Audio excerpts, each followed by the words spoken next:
Mercy Grace says, why do people say that all feasts are not completely finished when Jesus said he finished everything on the cross? All right, good question. So we were talking about the feast of the Lord earlier. Yes, Jesus did say it is finished.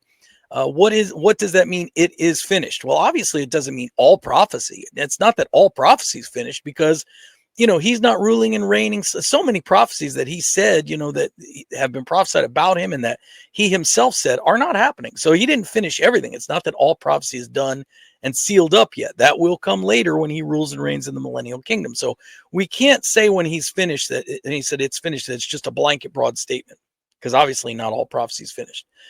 So as far as the feasts, why do people say that they're not completely finished? Well, because it's very clear we understand how he fulfilled those spring feasts. He was crucified on Passover, instituted communion the night before on Passover. So we see that fulfillment there.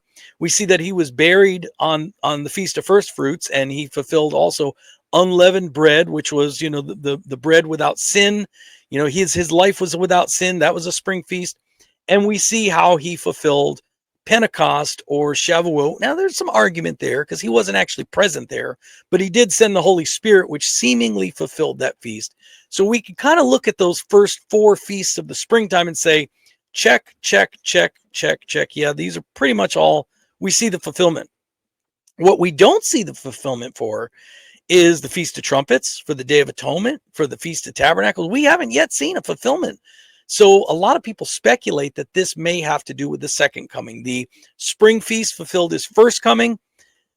He doesn't have to fulfill those fall feasts. He could just skip it.